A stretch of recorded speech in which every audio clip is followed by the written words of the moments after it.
Hukum dan waktu kurban.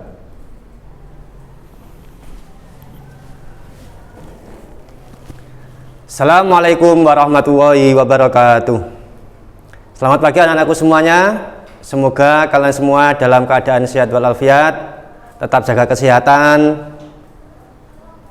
selalu pakai masker, dan jangan lupa makan makanan yang bergizi. Supaya apa anak-anak? Supaya imun kita tetap terjaga, sehingga kita dapat melaksanakan aktivitas, khususnya belajar jarak jauh dengan baik. Baik anak-anakku semuanya, pada pagi hari ini kita akan belajar pelajaran fikih dengan materi hukum dan waktu kurban. Kemarin kita telah membahas, menjelaskan tentang pengertian dan sejarah kurban anak-anakku. Sekarang kita akan membahas tentang hukum dan waktu kurban. Baik anak-anakku semuanya, supaya kegiatan nanti bisa berjalan dengan efektif, dengan baik, anak-anak buka bukunya halaman 48. Sudah semua anak-anakku semuanya? Jangan lupa siapkan pensil atau bolpen, bisa nanti yang penting diberi garis bawah supaya apa? Memudahkan kalian dalam belajar. Baik, anak-anakku semuanya, perlu kalian ketahui hukum daripada kurban yaitu dibagi beberapa pendapat anak-anakku. Yang pertama, sunnah. Jadi hukum kurban itu yang pertama sunnah anak-anak. Siapa yang mengutarakan sunnah itu?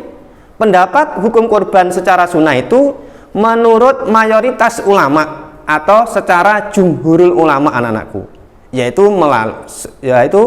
baik Imam Malik, Imam Syafi'i, dan Imam Ahmad. Ketiga ulama tersebut berpendapat bahwasanya kurban adalah hukumnya sunnah. Ini apa sunnah itu anak-anak? Jika kita mau lakukan, maka kita akan mendapat pahala. Dan jika kita belum mampu melaksanakan kurban, maka kita juga tidak mendapatkan dosa. Jadi perlu digarisbawahi. Jangan serta-merta setiap pada hari raya Idul Adha banyak yang berbondong-bondong, banyak masyarakat yang melakukan kurban. Jangan menganggap itu sebuah kewajiban anak-anak. Itu merupakan kesunahan. Tapi alangkah baiknya kalau kita memang diberi kelonggaran rezeki, diberi harta yang lebih, alangkah baiknya kita melaksanakan ibadah kurban. Itu anak-anak.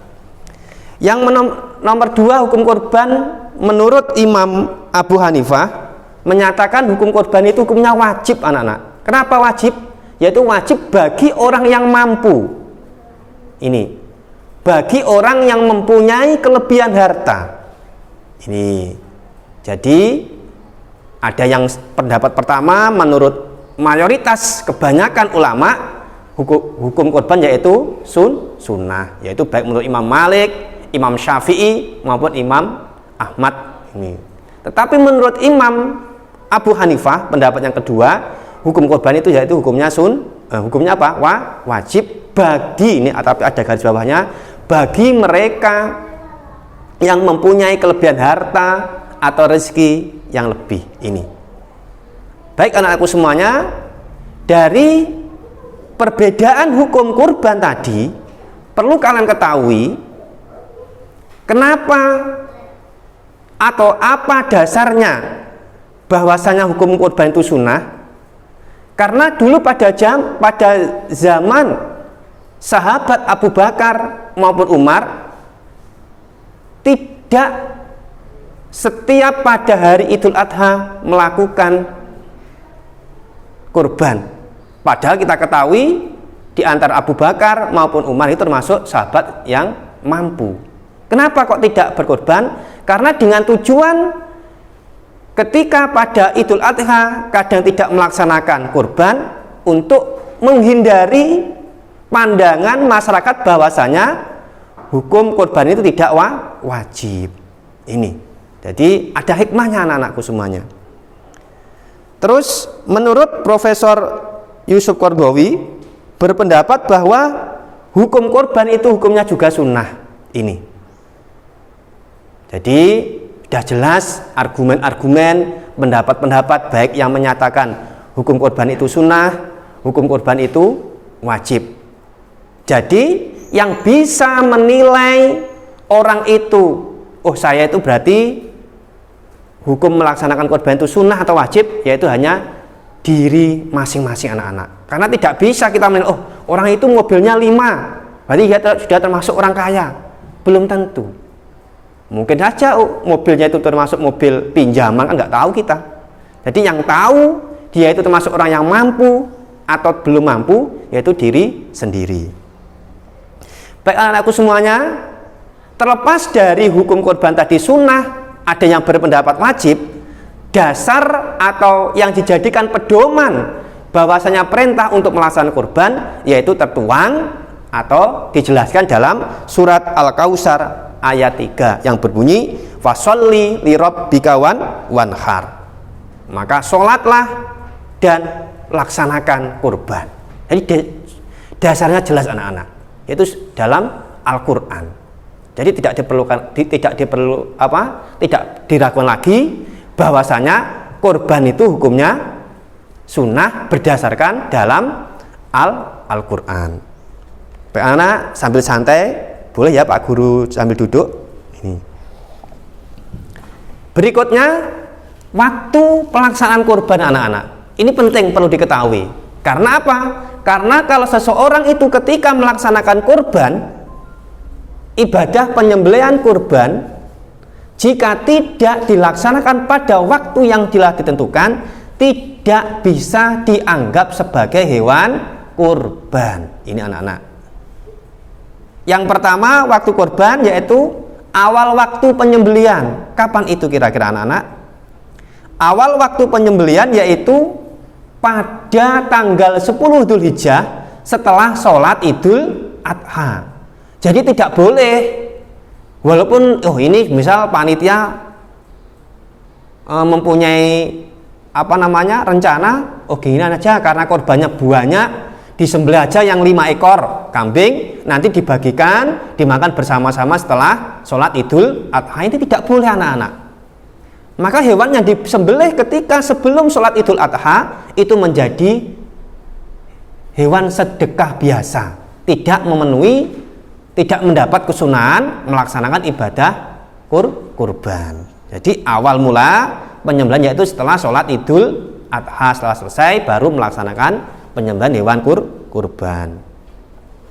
Yang nomor 2 yaitu akhir waktu penyembelihan hewan kurban yaitu pada tanggal 13 Dzulhijjah ini, atau yang kita kenal pada hari tasyrik yang terakhir anak-anak. Jadi pada hari atau waktu penyembelihan kurban itu yang pertama pada tanggal 10 Dzulhijjah setelah sholat Idul Adha, yang kedua pada hari tasyrik yang terakhir sebelum matahari terbenam. Katakanlah kita taruh waktu hari rayanya pada hari Senin anak-anak tanggal 10-nya. Berarti hari tasyrik ini tanggal berapa anak-anak? Tanggal 11, 12, 13 Dzulhijjah. Berarti hari apa? Tanggal 10 tadi hari Senin, hari Selasa tadi hari tanggal 11, Rabu tanggal 12, Kamis tanggal 13. Jadi terakhir waktu penyembelihan hewan kurbannya yaitu pada hari Kamis. Ingat anak-anak, sebelum matahari terbenam atau sebelum waktu maghrib, misal disembelih pada jam 3 atau jam 4 sore itu juga diperbolehkan. Ini anak-anak.